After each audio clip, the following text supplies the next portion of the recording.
Hi guys, nice to see you after a break. Hopefully the online break was equally entertaining as our offline break. So, as I told you, now we're going into a bit different angle of programming and your position in the world of programming. Actually, I have a choice for you. If you were to choose between a non-player character that is controlled by an AI and a human player character that is controlled by you, which one would you choose? I wonder. It can be a rhetorical question. You can think it over. Reflective question for you. I'm asking it because now we're going to take this reality into the workplace. And our next speaker will talk about engineering visibility. And I think it's pretty good to listen to him because he's currently overseeing over 250 professionals in the programming world, and he has a really good insight into long-term career success.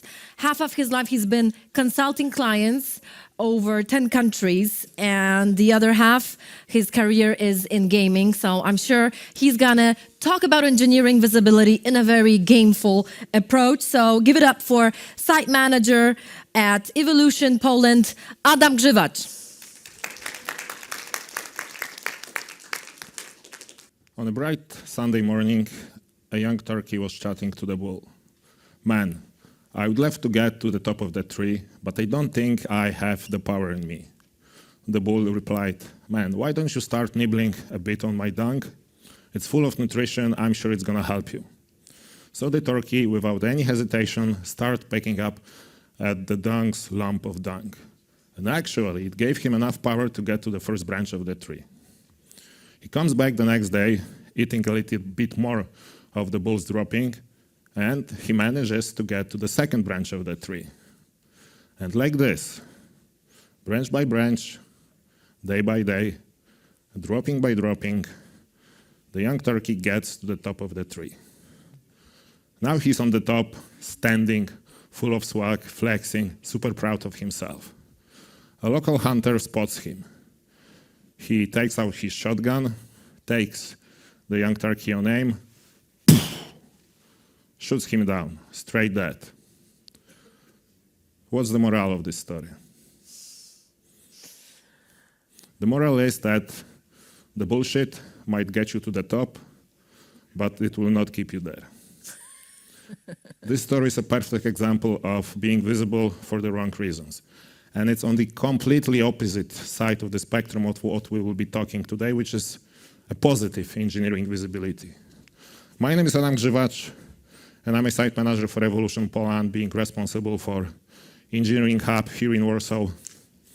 And I've spent over 15 years in software engineering, helping developers, engineering managers, directors, building up their visibility. The first half of my career I spent in the consulting world, providing consulting services to customers around the world, helping them build IT solutions, and then I moved to game dev and product companies. When I had a chance to produce some well-known AAA war games, casual games, ultra-casual games, and today I'm responsible for building back-office products, engagement products, and games, live games and slots for casinos. And after spending almost half of my career in the game dev, I have some interesting observation. Do you know what are the two things that games and the workplace have in common? The first is that they both should be compliant with the PEGI rating, but in the real life, they rarely are. And the second one is that they both have NPCs and main characters. For those of you who are not familiar with the term NPC, NPC is a character in the game that is fully controlled by the game, not by the player. NPCs have the predefined list of interactions. They always follow a script. They never break out of the scenario. And if you transpose this concept to a real life, how many people like this you know that are living on the autopilot with a scripted existence, never daring to step out of their comfort zone, and always following the conventional path? These individuals are real-life NPCs. And today, I wanted to take a deep dive into how not to be an NPC and how to be a main character in the workplace by building your engineering visibility. Have you ever experienced a situation that despite your hard effort and hard work, your voice has not been taken into consideration? Or even if it was always a second opinion or a third one? Or maybe during the last promotional season you've been overlooked, or you simply don't feel recognized. Let me tell you this, you are not alone. The world of engineering has changed. We are living in a new world of multiple working contexts, world of new organization types coming into life every month, from startups, which focuses on the hypergrowth, to companies that decided to follow the ESG path, taking into consideration all environmental, social, governmental aspects into their growth. A world that is full of wars, conflicts, viruses, pandemics, which open the door to the remote work and hybrid work. A world that is 2 or 3 years away from having 6 different age generation in the workforce, and that's going to be interesting. A world where generative AI is knocking to its door on a daily basis, and the world with the highest level of employee retention ever, fueled by quiet quitting and great resignation. And in this new world, our working paradigms have shifted a bit, because the first half of my job is to do the job, fix the job, and improve the job. And the other half is for me to stay visible. Why is that? According to McKinsey, in 2028, the #1 factor that will impact my long-term career trajectory, it's not going to be the technical skills, technical experience, soft skills, social skills. It's going to be the ability to stay visible. Last time I had the chance to present this topic, someone asked me a question: shouldn't it be my manager job to take care of my visibility? And after spending half of my life in the consulting world, I can come up with my favorite consulting answer. No, it's not the "it depends" one, it's the other one. It's yes and no.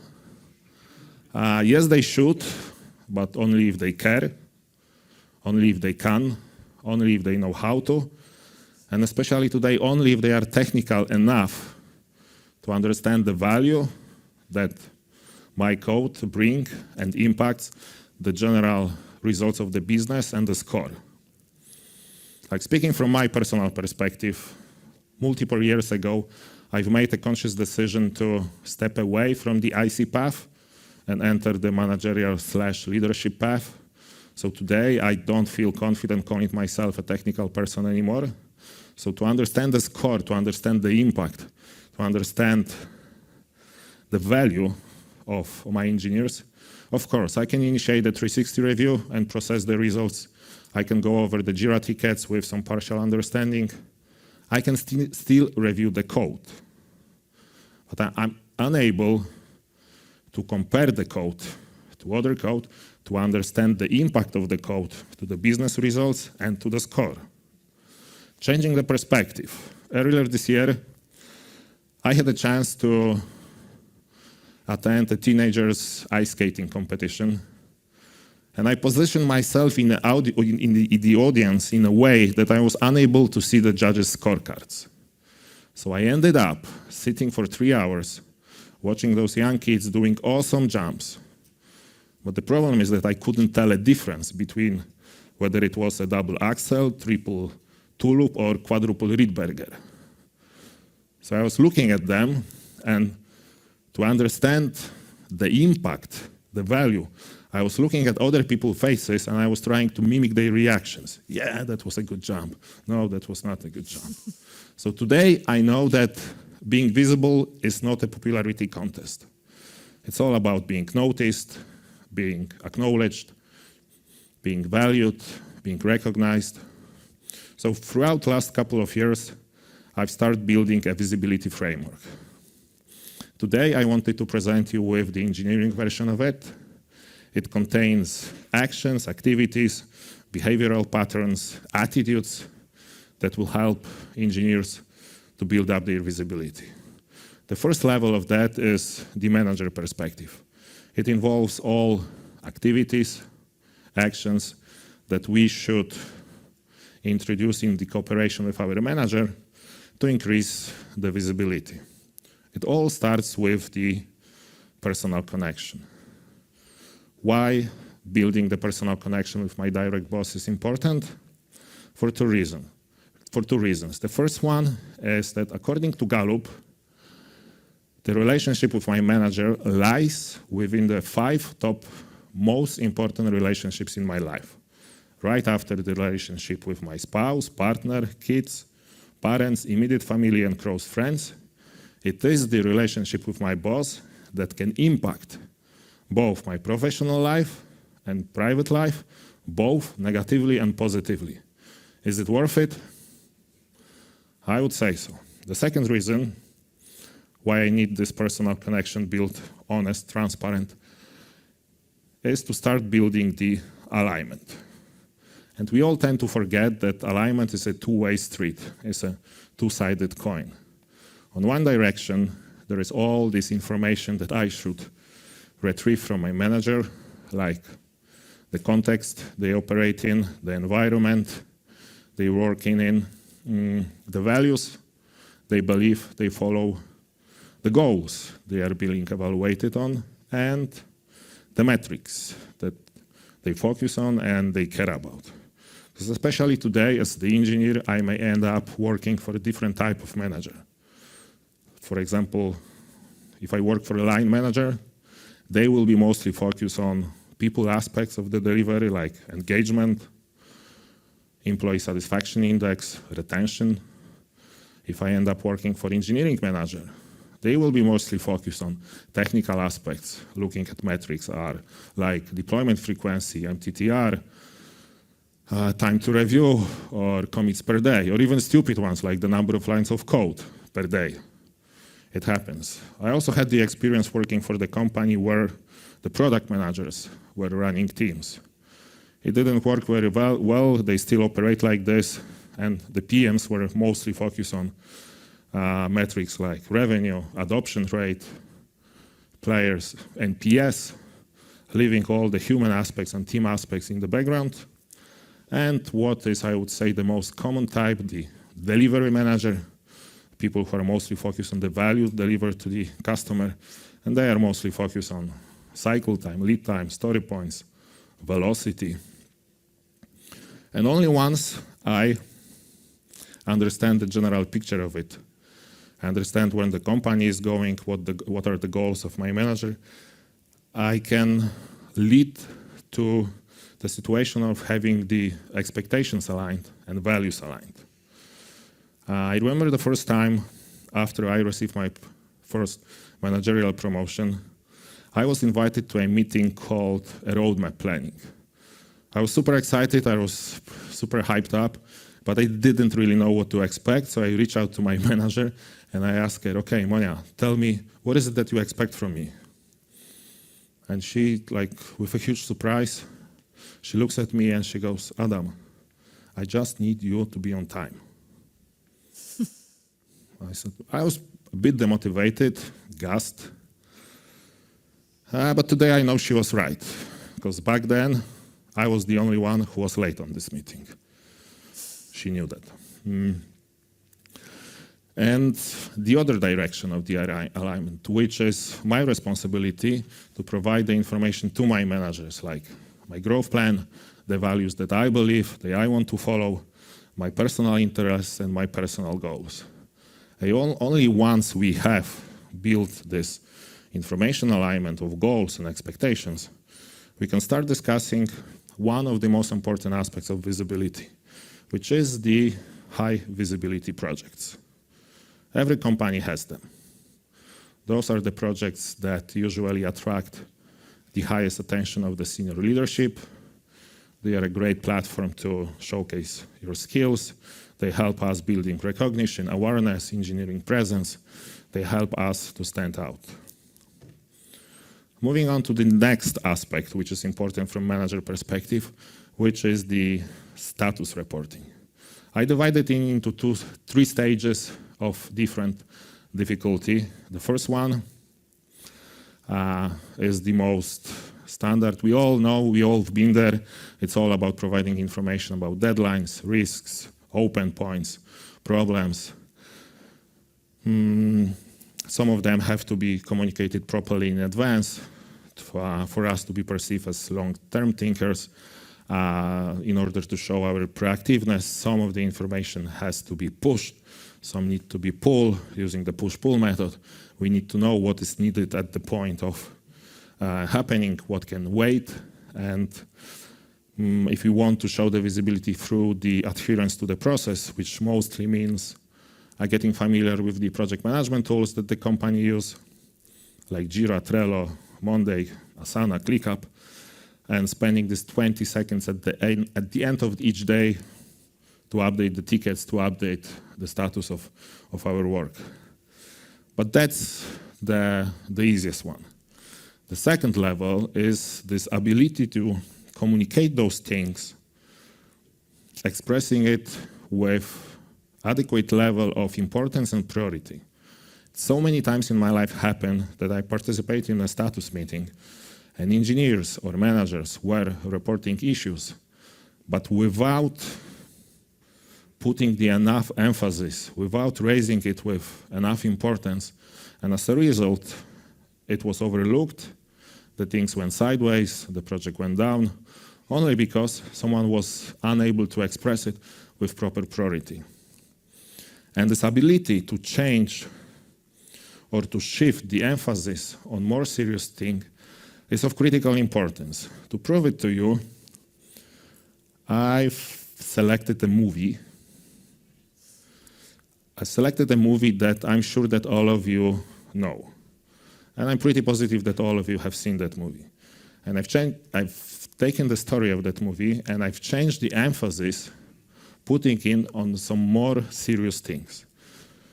So I'm going to read it to you, the new description that I created, and your job is to figure out what movie I'm talking about, right? So it goes. A serial killer brutally murdered a guy's wife and crippled his son. In a dramatic twist of events, the son is kidnapped. The father must track down and chase the kidnapper for thousands of kilometers with the help of mentally challenged women.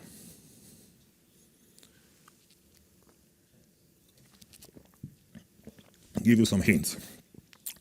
It received 4 nominations for Oscar. It has won 1 for Best Animated Picture, and it was produced by the Pixar studio. I think I've heard the correct answer. We'll give you a second.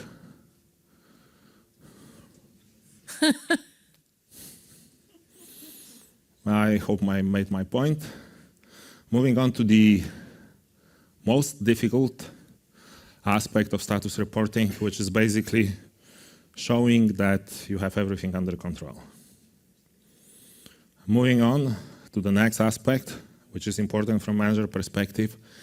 As you all know that we speak different languages. Even if we speak the same, we can use different phrases, different words for expressing the same things, or we can use the same words talking about different things, which leads to misunderstanding, misinterpretation, unnecessary consequences. So the ability to be a link, the ability to be a translator between the engineers and the non-technical stakeholders or senior leadership can bring a stellar results to your visibility. And in order to come up with like real life scenario that for today, I've struggled for some time until last week when I had a chance to meet with a friend of mine over a coffee. And what's funny is that we came from a completely different backgrounds. We speak different languages. She comes from a noble family of scientists. I come from a working class. She's a well-known, prominent scientist, advocates for women in science. She's a part of STEM Institute, and she works for some renewable energy project. And over at that coffee, I've asked her, what is it? Okay, we were catching up with our lives, and I asked her, what is it that you do today? And she goes, that's simple. And she goes, we are bringing the same process that powers the sun to the earth to harness the energy in a controlled setting. I needed like 3 seconds to understand the general grasp of it, right? More or less easy. But then I challenged her, okay, but what if I was a colleague from your institute? How would the answer be different? And she goes, that's even simpler. We are working on achieving the ignition, which involves a rapid increase in deuterium temperature, facilitated by alpha particle self-heating. This will be done by elevating the energy density of the plasma in the hotspot, leading to a self-sustaining fusion reaction. I still need time to understand what are they doing. Moving on to the next level, next perspective, which is the team perspective. It contains all of the activities that we can do inside the team that can impact our visibility across the entire organization. And I've selected 2 of them. The first one is the mentoring, this initiative to mentor junior engineers, newcomers, new joiners, even peers when it comes to your area of expertise. Can help you establish yourself as a go-to expert. It will help build your credibility, and as a result, will increase your presence and visibility.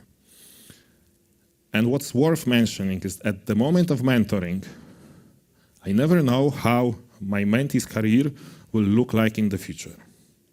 And I'm sure you all have someone, you all remember someone from the beginning of your journey who dedicated their time to help you, to mentor you, to coach you, to help you learn the ropes. And if that person would come back to your life today and ask for a small one, I'm pretty positive that you would return the favor. The second aspect is one of the Scrum ceremonies. Speaking from my perspective, this is the one that is least common and most frequently skipped. I'm talking about sprint review, sprint demo. I've participated in hundreds of them. Most of the time it was the product owner or a Scrum Master representing the team, standing in front of the stakeholders, presenting the results of the latest increment. And what I recommend today, that especially for the technical increments, especially for the non-business feature increments, let's say you work on improving performance of the API calls or clearing out the technical debt or smoothing out the latency. Step forward, be the one who represents the team, be the one who presents the results of the last increment. This will have a direct impact on your engineering presence in the company. Moving on to the next one, the last perspective, which is the I perspective. So it mostly contains like behavioral patterns and attitude related aspects.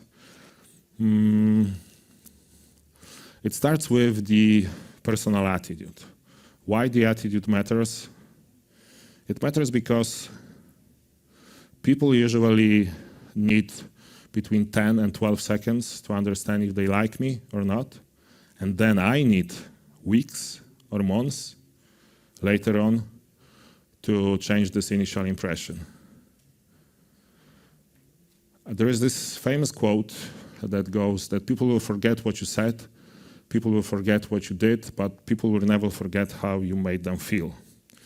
And I truly believe that, like, and especially in many aspects of life. I'm sure that you all have played hundreds of games, seen hundreds of movies or series, but there are only a few of them that you truly remember till this day. And most likely these are the ones that left some kind of emotional impact on yourself. So the I level is the first one that is less about doing something and more about being present. And I'm talking about the elementary basics here. Being around, showing up in the office, turning on the camera, because it's easier for people to get familiar with your face rather than your name. And a couple of years ago, I was working for a game dev company, and I worked with the counterpart manager. And for the sake of this story, let's call him Darek. because his real name was Darek. I hope he's not watching it. And Darek was not fortunate enough to have his probation period extended after the initial 3 months, so the company decided to part ways with him, and I volunteered to take over his team. So I've scheduled a meeting with him and the team to do this transition. It was the late-ish stage of the pandemic, so if you wanted to see someone in the office, you had to schedule a meeting. And we are having this initial round of introductions, shaking hands, meet and greet, basic stuff. And at the end, I realized that I've met only 9 out of 11 people from the team. So I asked Darek, I don't think I've met Vitaly and Vika. And he goes, I'm not sure if they are in the office. I mean, man, what do you mean you are not sure? You know, they've never come to the office, they never turn on their cameras. I simply don't know how they look alike. I was like, man, are you tripping? Like, at this point, I start to think that maybe the decision to part ways with Darek is not the worst one, but at the same time, I was extremely surprised and shocked. How is it possible to work 3 months with someone with a full ninja mode, never showing your face? Being engaged, speaking up, sharing opinions, being active. Coming back to Darek, on this first day, we are having like a short rundown of all of the team members. Darek presents me with their strong points, areas for improvement, what everybody is working on. And he stops on one guy, a backend developer, and he tells me, you know, Igor is a very good developer, he performs very well, but the problem with Igor is that he doesn't speak English very well. I said, okay, that's not a deal breaker. I took a note. After 2 days, I'm having my initial one-on-one with Igor. And Igor, surprisingly, turns out to be a very fluent English speaker. So I still challenged him with the question, man, Darek told me that you don't speak English. And he goes, how could he know? We never talked. I mean, what do you mean you never talked? He never asked me a single question. He never asked me for opinion. We never talked. I was like, and you were never willing to speak up for yourself? No, no questions asked, no answers, no opinions. So, okay.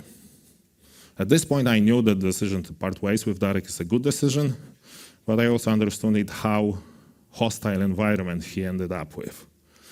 Being loud. I'm not talking about being the loudest shouting person in the office. I'm more referring to sharing successes, failures, lessons learned, distributing documents, more or less being digitally loud. The last one, being accountable, following through your promise, keeping up to your word, showing the attitude of the owner. So many times in my life I've heard the phrase, it's not my job. So many times I've said it, this is my job, but this is not my job. But most of the time you don't need to take an extra mile to present yourself and being perceived like the owner. Sometimes you need to take just a single step not to win the it's not my job award. So this is the framework. Today I presented you with the engineering version of that. I've pinpointed only the ones that I believe that have the greatest impact on the engineering visibility. So I hope it's clear and obvious that engineering visibility is not about sticking out as a black sheep. It's not about middling in the corporate politics. It's not about being the 10x engineer, and it's definitely not about break and fix. Maybe in the short term, it will help you, but in the long term, people are smart enough to figure out that why is it only the same person who solves the most critical production incidents? Being a silent hero is not enough. Being visible is about making a move with purpose, a move with intention. And what's the best time to make a move? There is this lovely Japanese saying that goes, what's the best time to plant a tree? The best time to plant a tree is 20 years ago. What's the second best time to plant a tree? It's today. So today, I didn't want you to leave without any tangible actions in your hands, so I prepared 3 simple ones for the end, so-called low-hanging fruits. The first one, we talked a lot about the relationship with the manager, so if you don't have it in your calendar, go and schedule it, and schedule a one-on-one. Start asking questions, start showing interest, start building the alignment. Start understanding the context. Talk about high visibility projects. The next one is the culture ad. It's something that I came up with. I'm sure you're all familiar with the culture fit, which is the approach that hiring managers use to find the best suited, best matched candidate for a particular team based on the elements of personality or internal culture. And the culture ad, for me, is looking for this element of personality that will help the candidate stand out and will help him to contribute to the team. Rewind will help him positively contribute to the team. So today, spend some time reflecting on what might be your culture ad. What is your element of your personality? What is your element of culture that helps you stand out from the team, and think how you can multiply this effect, how you can even more capitalize on it. And the last one, Tim Sanders once said that your network is your net worth. And I truly believe that it's true, especially for small-sized communities like Scala engineers. And this event is perfect for this. So today, go and talk with 3 people that you don't know. And connect with them afterwards. Connect with them using a phone, email, social media like LinkedIn or Tinder, whatever works for you. Just talk to the fellow Scala engineers, talk to the speakers, talk to the members of Scala VAV if you are interested in what evolution does. Talk to Mateusz and Kasia from our recruitment team if you are interested in a huge initiative that Evolution does, which is the Scala Academy. This will be the first topic after the lunch. Be here as well. Simply go network. Wrapping up, it is okay to stand out in a monochromatic world. Our work is an open world game filled with endless of opportunities.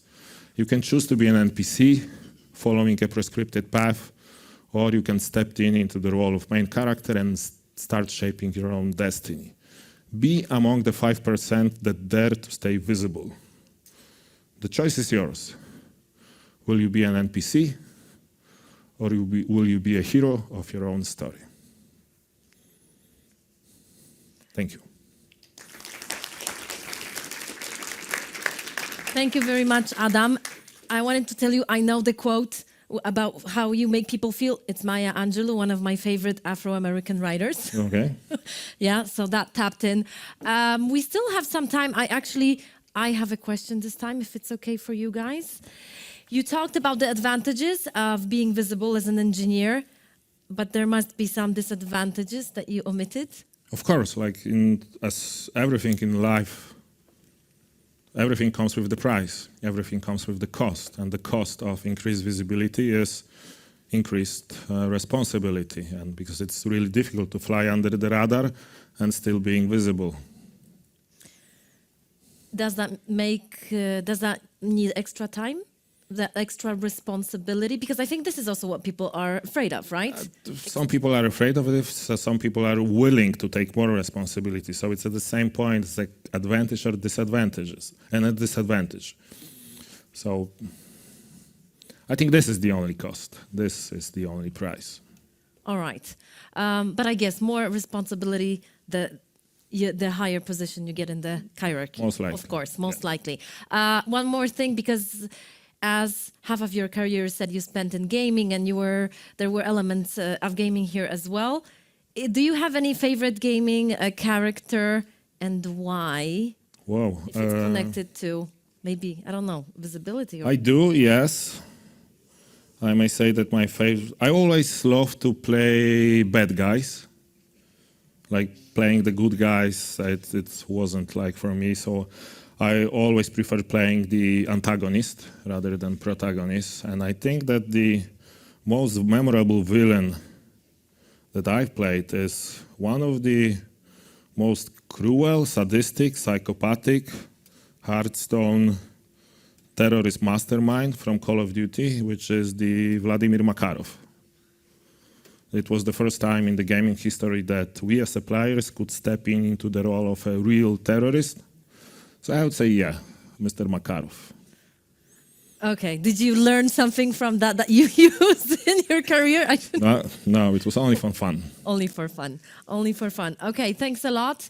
I don't know if there's anybody. Okay, with a question, or you remember that Adam you're still staying with us a bit? Yes, I'm still staying around. Totally. So you can catch him later and chat, as he said, exchange ideas. Definitely. Once again, thank you very much, Thank you. Adam Grzywacz.